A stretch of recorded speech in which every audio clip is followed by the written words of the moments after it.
Seseorang bertanya, apakah Anda bisa membantunya di hari Sabtu? Anda sebenarnya sudah punya rencana. Anda lelah, Anda hanya ingin diam di rumah, memesan makanan, dan tidak bicara dengan siapapun. Tapi saat mulut Anda terbuka, kata yang keluar bukan, "Maaf, aku tidak bisa." Yang keluar adalah, "Boleh, jam berapa?" Lalu Anda menutup telepon dan seketika merasa menyesal. Dada Anda sesak. Ada beban yang tiba-tiba menindih bahu Anda. Anda baru saja mengkhianati diri sendiri demi kenyamanan orang lain. Dan Anda melakukannya lagi, dan lagi, dan lagi. Selamat datang di paradoks terbesar masyarakat Indonesia. Kita adalah bangsa yang paling ramah di dunia menurut berbagai survei. Tapi keramah tamahan itu memiliki harga yang sangat mahal. Sebuah penjara mental yang kita sebut dengan satu kata, sungkan. Kenapa kita lebih takut menyakiti perasaan orang lain daripada menjaga kesehatan mental kita sendiri? Kenapa kata "tidak" terasa seperti sebuah dosa besar di telinga kita? Jawabannya bukan karena Anda lemah. Jawabannya ada di dalam kode genetik, sejarah, dan perangkat lunak kuno yang terpasang di otak Anda sejak ribuan tahun lalu. Mari kita No! bedah anatomi dari rasa sulit bilang tidak ini. Bagian 1. Perangkat lunak suku. Survival mode. Bayangkan Anda hidup 500 tahun yang lalu di sebuah desa kecil di pedalaman Jawa atau Sumatera. Dunia saat itu sangat berbahaya. Ada predator di hutan, ada gagal panen, dan ada ancaman dari suku lain. Dalam lingkungan seperti itu, sendirian berarti mati. Satu-satunya cara Anda untuk bertahan hidup adalah dengan menjadi bagian dari kelompok. Jika kelompok Anda membangun jembatan, Anda harus ikut menarik talinya.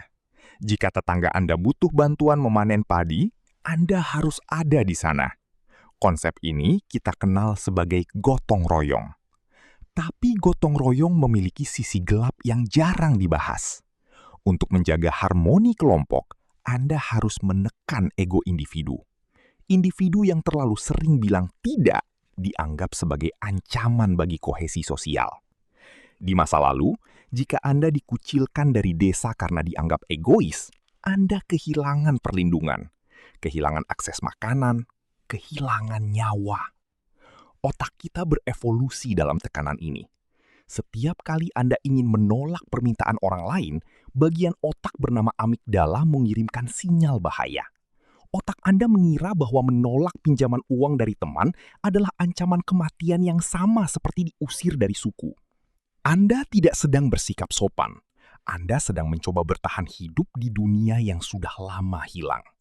Bagian 2. Budaya high context dan labirin isyarat.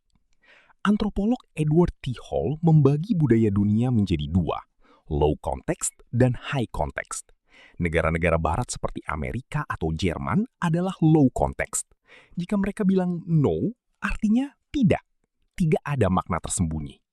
Indonesia adalah salah satu budaya high context paling ekstrim di dunia. Di sini, kata-kata hanyalah 20% dari komunikasi. Sisanya adalah nada suara, ekspresi wajah, status sosial, dan apa yang tidak diucapkan. Di Indonesia, insya Allah bisa berarti iya. Tapi seringkali itu adalah cara halus untuk bilang tidak akan pernah terjadi. Nanti saya kabari lagi. Biasanya adalah kode untuk tolong jangan tanya lagi. Kita menciptakan labirin bahasa karena kita percaya bahwa keterus-terangan adalah bentuk kekasaran. Dalam budaya kita, menjaga muka atau kehormatan orang lain adalah prioritas utama.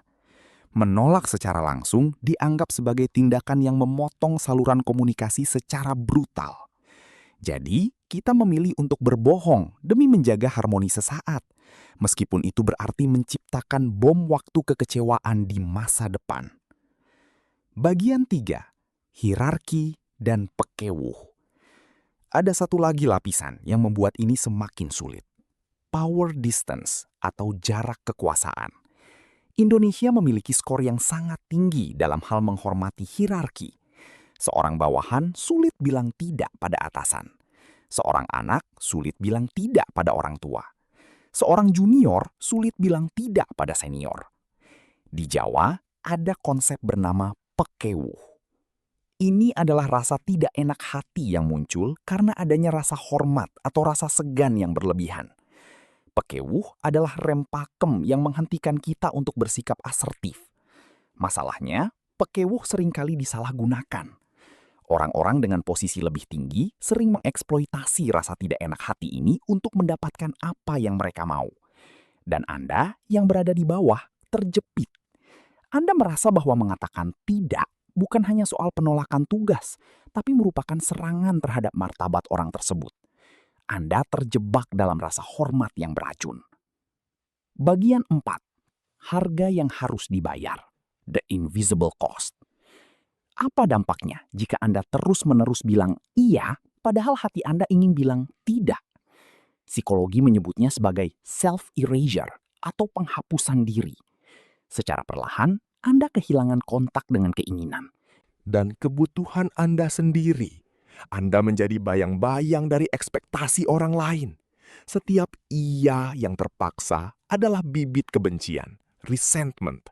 Anda mulai membenci orang yang meminta tolong, meskipun mereka mungkin tidak tahu bahwa Anda keberatan. Anda mulai membenci pekerjaan Anda. Anda mulai membenci diri Anda sendiri.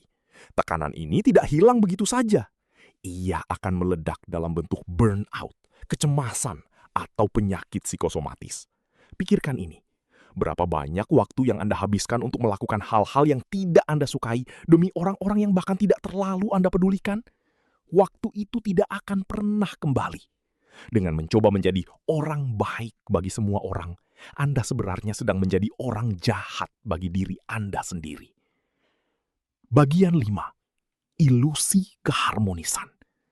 Kita sering berpikir bahwa dengan bilang iya, kita menjaga hubungan tetap baik. Tapi itu adalah ilusi. Hubungan yang sehat dibangun di atas kejujuran dan batasan, boundaries. Jika Anda selalu bilang iya, orang lain tidak akan pernah mengenal diri Anda yang sebenarnya.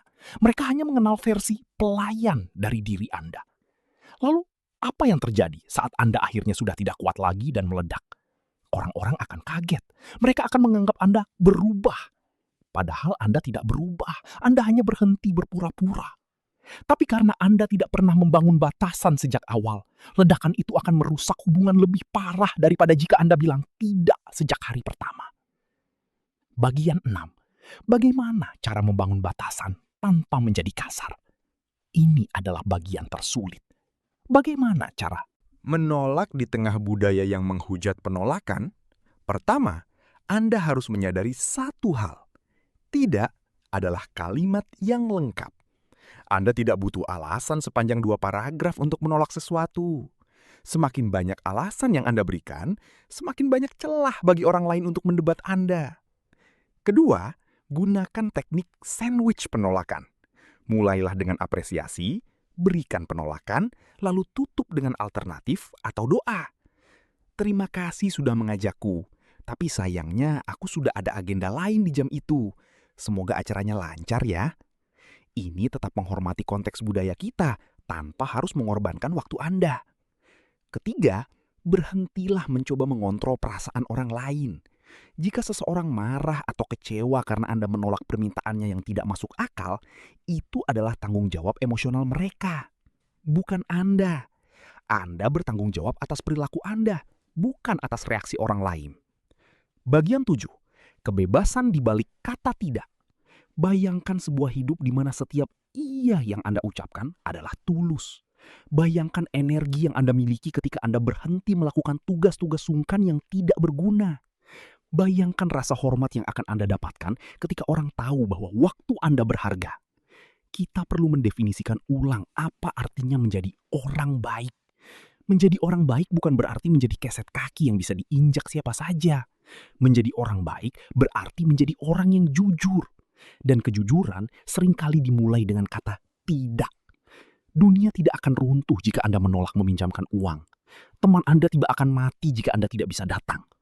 Ke acaranya, kantor Anda akan tetap berjalan jika Anda tidak lembur di hari Minggu. Spotlight effect yang kita bahas di awal tadi berperan di sini. Anda merasa semua orang akan membicarakan penolakan Anda selama berhari-hari. Padahal mereka akan melupakannya dalam 5 menit dan mencari orang lain untuk dimintai tolong.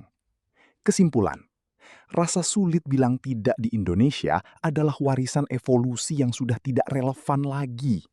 Itu adalah perangkat lunak usang yang mencoba melindungi Anda dari ancaman yang sudah tidak ada.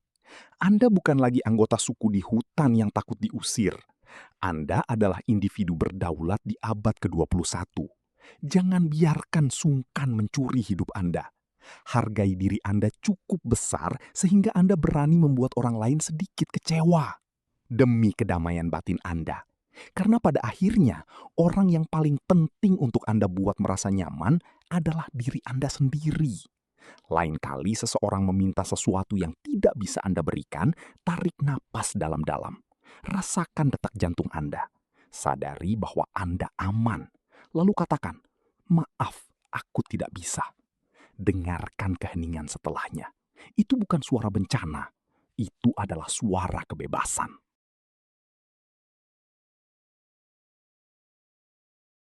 Kamu baru aja naik 1 tingkat.